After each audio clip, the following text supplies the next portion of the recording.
welcome to my channel and to another video.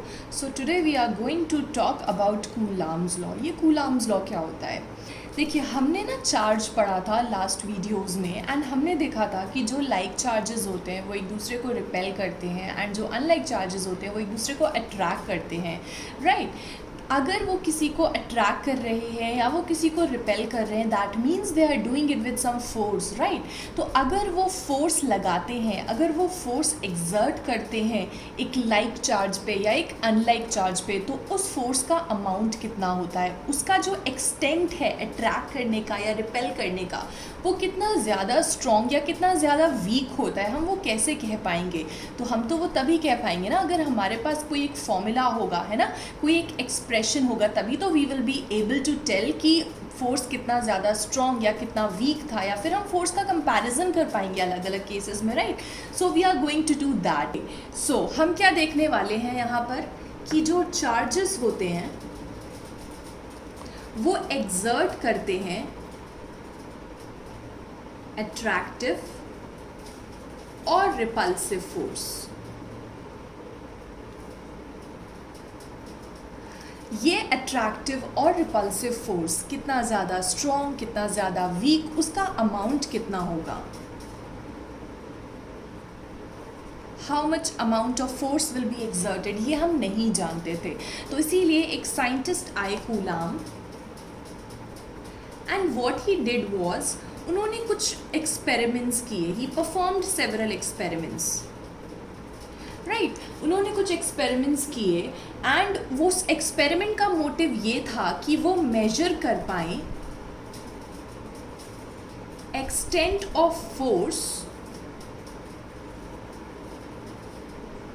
Between the two charges. Okay, so coulomb ने क्या किया, उन्होंने बोला कि अगर हमारे पास दो चार्जेस हैं एंड उनके बीच में जितना भी अमाउंट ऑफ फोर्स एक्सर्ट किया जाता है, वो एक दूसरे के ऊपर जो भी करते हैं, वो फोर्स हम यहाँ पे मेजर करने वाले हैं, राइट? तो लेट्स से कि हमारे पास दो पॉइंट चार्जेस हैं Q1 and Q2, and when I से कि पॉइंट चार्जेस हैं, तो इसका ये जो पॉइंट चार्ज का होना एक कंपलसरी कंडीशन है कूलाम्स लॉ अप्लाई करने के लिए. Are you getting my point? ठीक है, अगर कोई भी चार्ज पॉइंट चार्ज नहीं है, पॉइंट साइज्ड नहीं है, ठीक है, आप फुटबॉल नहीं ले सकते, आप जो जिससे क्रिकेट खेलते हो आप वो बॉल नहीं ले सकते, लेदर की बॉल, टेनिस की बॉल नहीं ले सकते, और आप उस पर कूलाम्स लॉ अप्लाई नहीं कर सकते, क्योंकि कंडीशन है कि अगर आप चार्जेस के बीच में फोर्स निकालना चाह रहे हो तो those charges should be point sized. Are you getting my point? I hope that's clear. Okay, तो Q1 एंड Q2 उन्होंने दो पॉइंट चार्जेस लिए और उनको 1 मीटर की डिस्टेंस पर रखा. I am just taking an example. Okay, तो उन्होंने क्या किया, बारी बारी से, पहले तो +1 कूलाम था दोनों ही, फिर उन्होंने एक चार्ज को जो है वो इंक्रीज करना शुरू किया. 2 कूलाम किया, 3 कूलाम किया, 4 कूलाम किया, या फिर -1, -2, -3 ऐसे उन्होंने करा. मैग्नीट्यूड बेसिकली उन्होंने इंक्रीज किया and he saw the effect.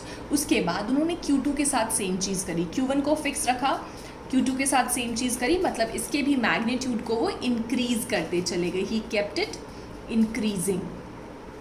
Okay, magnitude की बात कर रही हूँ मैं, नेगेटिव में भी जा सकता है, पॉजिटिव में भी जा सकता है. We are just talking about the magnitude. +1 coulomb कर दिया, फिर -2 कर दिया, -3 कर दिया, -4 कर दिया, तो ही केप्ट डूइंग दैट. ठीक है, एक चीज़ उन्होंने ये कर ली. तो इस चार्जेस को चेंज करने के बाद वो इस कंक्लूजन पर पहुँचे कि हमारा जो भी इलेक्ट्रोस्टैटिक फोर्स होगा ना, that is directly proportional to magnitude of charge Q1 multiplied by magnitude of charge Q2. That means कि वो इंडिविजुअली फोर्स जो है हमारा, वो चार्ज Q1 के मैग्नीट्यूड पे भी डिपेंड करता है और चार्ज Q2 के मैग्नीट्यूड पे भी डिपेंड करता है. डजंट मैटर कि पॉजिटिव चार्ज है या नेगेटिव चार्ज है, लेकिन अगर उसका मैग्नीट्यूड ज़्यादा है, अगर उसका अमाउंट बहुत ज़्यादा है चार्ज का, तो चार्ज के अमाउंट के साथ डायरेक्टली प्रोपोर्शनल होता है कौन, electrostatic force between these two charges. And then again उन्होंने क्या किया, उन्होंने चार्जेस की वैल्यू को सेम रखा, लेकिन उनके बीच का जो डिस्टेंस है उसको वो इंक्रीज करते गए एक बार, और फिर उसको वो डिक्रीज करते गए. ठीक है, एक बार उन्होंने जो सेपरेशन है इसको इंक्रीज किया, ठीक है, दोनों ही पॉजिटिव चार्ज थे जो लिए थे.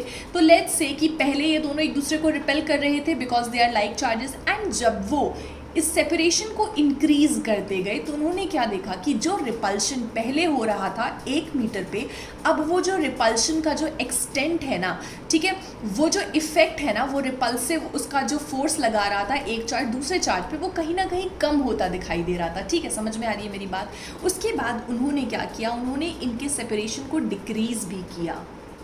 ठीक है, वो डिक्रीज करते गए और फिर उन्होंने क्या देखा, जब वो डिक्रीज करते गए तो जो रिपल्शन था जो नॉर्मली 1 मीटर पे हो रहा था, जब उसको वो और पास ला रहे थे तो वो रिपल्शन का जो अमाउंट था, ठीक है, जो रिपल्सिव फोर्स जो लग रही थी उसका एक्सटेंट और बढ़ रहा था। तो वो इस कंक्लूजन पर पहुंचे कि हमारा जो इलेक्ट्रोस्टैटिक फोर्स होगा ना, that will be inversely proportional to distance.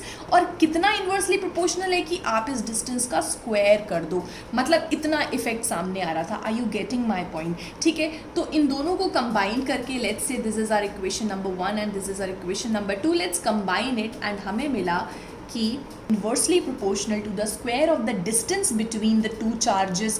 तो combining ये सारा कुछ करके proportionality का साइन हटा के एक कांस्टेंट आता है k, f is equal to k q1 q2 upon r square, और ये एक्सप्रेशन उन्होंने हमें दिया। ठीक है, अब ये k क्या है? k is no doubt proportionality constant और इसको हम कहते हैं इलेक्ट्रोस्टैटिक फोर्स कांस्टेंट। ठीक है, क्यों कहते हैं इसको? क्योंकि सिंस हम इलेक्ट्रोस्टैटिक फोर्स का एक्सप्रेशन निकाल रहे हैं तो उसमें इसके एक्सप्रेशन में आने वाले कांस्टेंट को इलेक्ट्रोस्टैटिक फोर्स कांस्टेंट कहा जाता है। अच्छा, अब ये क्या होता है? ये जो k होता है ना, ये वो कांस्टेंट होता है जो दो चीज़ों पर डिपेंड करता है। It depends upon 2 factors. क्या क्या फैक्टर्स? ये डिपेंड करता है कि ये जो 2 चार्जेस आपने लिए हैं, ठीक है, इनके बीच का मीडियम क्या है। इनके बीच में एयर है, वैक्यूम है, वाटर है, ठीक है, तो इनके बीच का मीडियम क्या है। तो दिस वैल्यू ऑफ के depends upon the medium separating the 2 charges. Medium separating 2 charges. I hope that's clear. अच्छा, दूसरी जो चीज़ ये जो k की वैल्यू जिस पे डिपेंड करती है वो ये है कि आपने सिस्टम्स ऑफ यूनिट कौन सा लिया है। सिस्टम ऑफ यूनिट्स यूज्ड, आप कौन सा यूनिट वाला सिस्टम यूज़ कर रहे हो। मतलब आप SI में बात कर रहे हो, इंटरनेशनल सिस्टम ऑफ यूनिट्स में बात कर रहे हो, या फिर आप CGS में बात कर रहे हो, या फिर आप MKS में बात कर रहे हो। So which system of units are you talking about? तो उस सिस्टम की जो भी आप यूनिट्स यूज़ कर रहे हो उस पर डिपेंड करता है कि k की वैल्यू क्या होगी। Are you getting my point? तो लेट्स से अगर हम मीडियम को एयर या वैक्यूम सेट करते हैं, ठीक है, पहली कंडीशन क्या थी कि मीडियम क्या है, तो I am setting medium to be air और वैक्यूम। और अगर मैं CGS में बात करती हूँ, अगर मैं CGS सिस्टम में बात करती हूँ तो ये जो k की वैल्यू है ना, ये 1 हो जाती है। ठीक है, उसके बाद अगर मैं SI में बात करती हूँ और मीडियम क्या लेती हूँ मैं, एयर या वैक्यूम ही, तो जो k की वैल्यू है वो हो जाती है 9 × 10⁹। वेरी इजी टू रिमेंबर, है ना। तो k की वैल्यू हो जाती है 9 × 10⁹। तो क्या इसका कोई यूनिट होगा? ऑब्वियसली कोई यूनिट होगा। कैसे निकाल सकते हैं हम लोग? अच्छा, अगर मैं SI की बात कर रही हूँ तो फोर्स का यूनिट क्या होता है? न्यूटन। यहाँ पे लिख लेते हैं, ठीक है, let's do a rough work. इसका यूनिट होता है न्यूटन। k का यूनिट हमने निकालना है। Q1 और Q2 का जो यूनिट होगा वो सेम होगा क्योंकि दोनों ही चार्ज हैं। एंड SI यूनिट चार्ज का होता है कूलाम। ओके, उसके बाद R मीटर स्क्वायर। तो यहाँ से हम k का यूनिट निकाल सकते हैं। क्या हो जाएगा बताओ ज़रा? न्यूटन मीटर स्क्वायर पर कूलाम स्क्वायर। तो यहाँ पे हम लिख सकते हैं k is equal to 9 × 10⁹ newton metre square पर coulomb square. I hope that's clear. ठीक है, तो ये जो k था ये इलेक्ट्रोस्टैटिक फोर्स कांस्टेंट था और इसकी वैल्यू डिपेंड करती है 2 चीज़ों के ऊपर, medium separating the 2 charges and system of units used. I hope that's clear.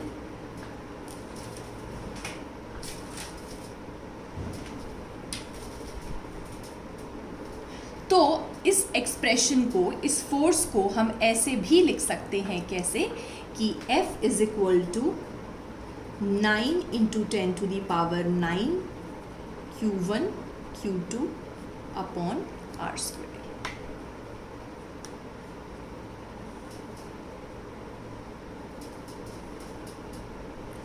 तो जब हम न्यूमेरिकल्स करेंगे, जब हमें सिर्फ और सिर्फ वैल्यूज़ पुट करनी हुआ करेंगी, तो हम सीधा हम ये एक्सप्रेशन डालेंगे, f = 9 × 10⁹ Q1 Q2 upon r²।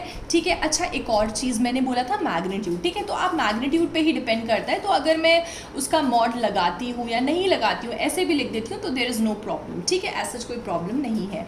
Okay, I hope that's clear. Now moving forward, एक और चीज़ जो मुझे आपको बतानी है, मुझे बात करनी है इस k के बारे में, दिस कॉन्स्टेंट के बारे में I want to talk about. कि ये जो k होता है ना, फर्दर डिस्कवरीज हुई और ये पता चला कि ये जो k है, it is in turn equal to some other constant and it is k = 1/4πε0। यहाँ पे ये जो चीज़ है, दिस एप्सिलॉन, इसको हम कहते हैं एप्सिलॉन। ओके, एंड ये जो हमने नीचे ऐसे ज़ीरो लगा रखा है, it is naught, it is called as naught. ठीक है, तो एप्सिलॉन नॉट, इस चीज़ को हम बोलते हैं एप्सिलॉन नॉट।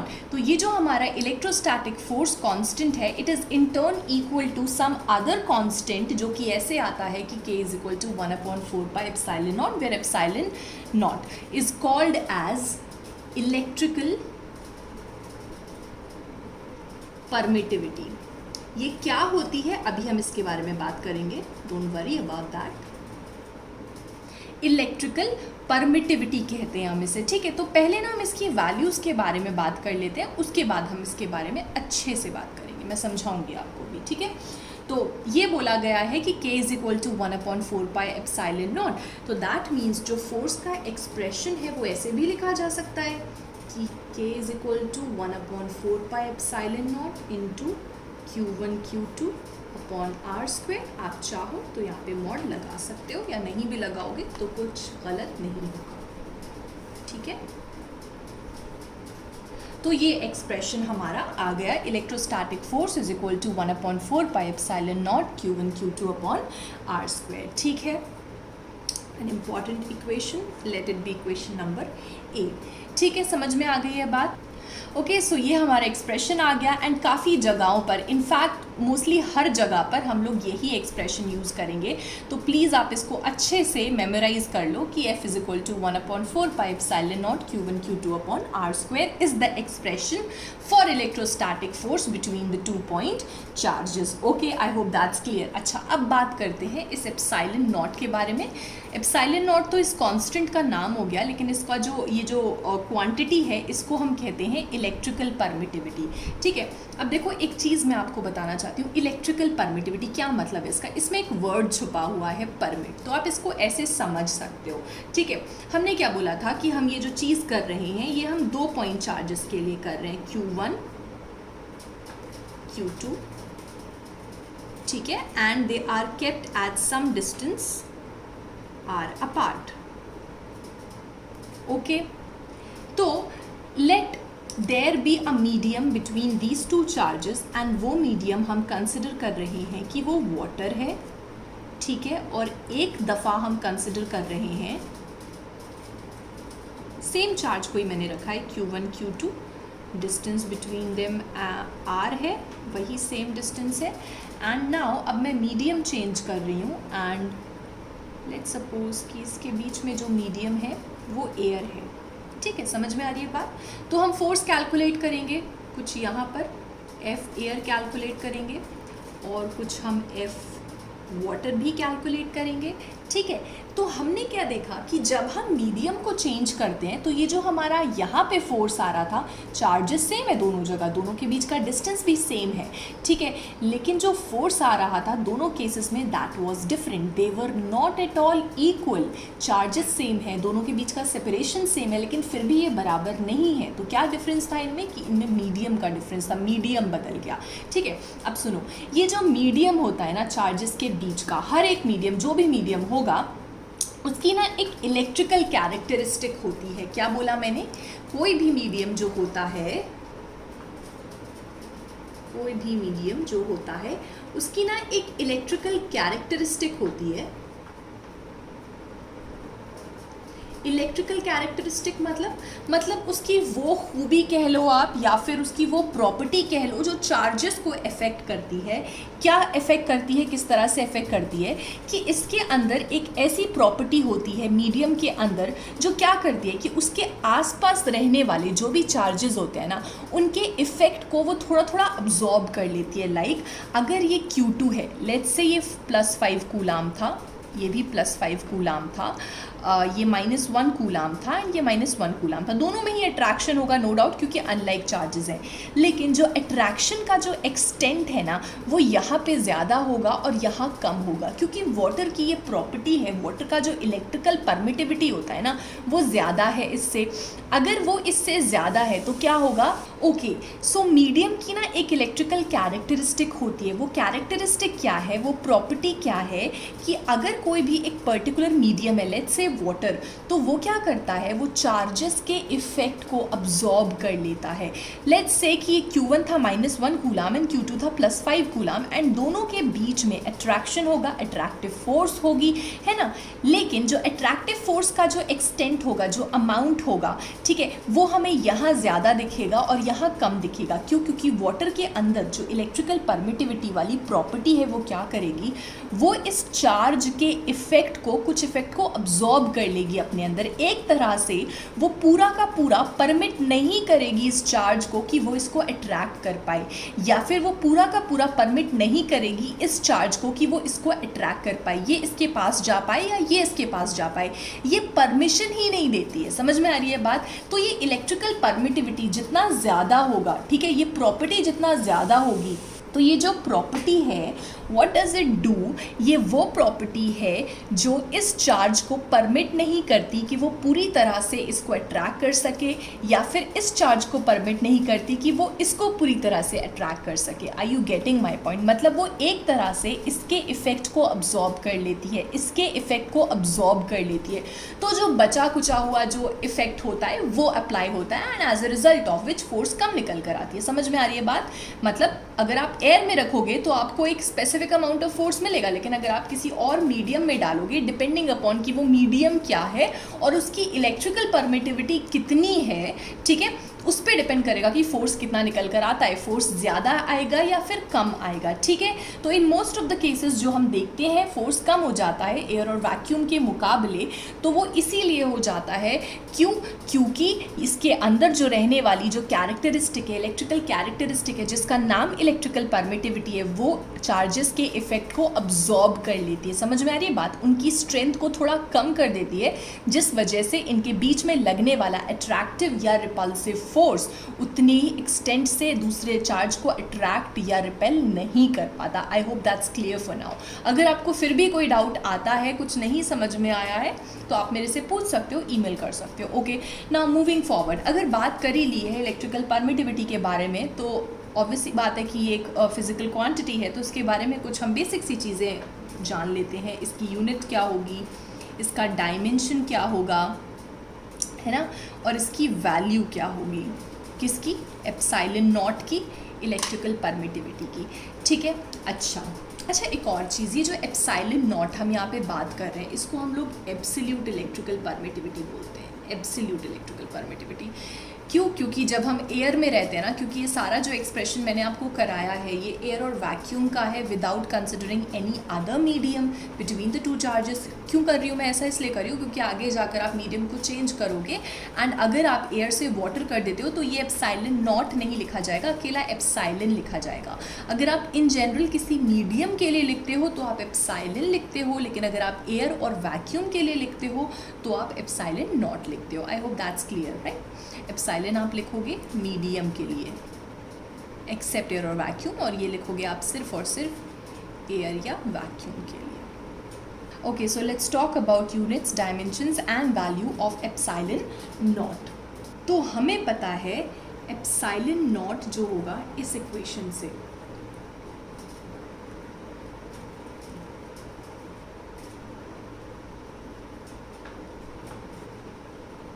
अगर इसका मैं यूनिट निकालती हूँ, let's work on its unit, तो फोर्स का जो एसआई यूनिट है, एसआई में बात करेंगे हम, न्यूटन होता है।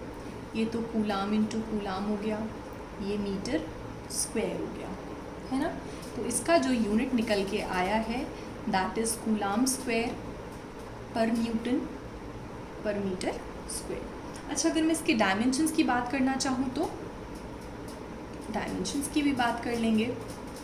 Q1 और Q2 की डायमेंशन क्या होगी, मैंने लास्ट वीडियो में बताया है आपको कि जो Q का जो यूनिट होता है coulomb, that is a derived unit and it is made of ampere and time, ठीक है।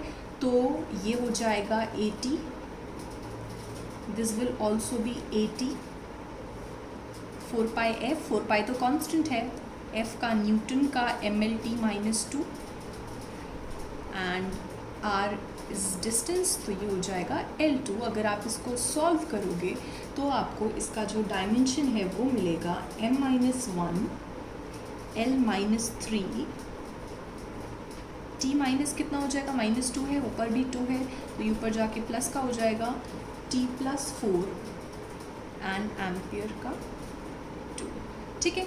तो ये हो गई हमारी डायमेंशन, ओके। अच्छा, एक और चीज़ जो हमें बात करनी थी, क्या वैल्यू के बारे में बात करना चाहती हूँ मैं।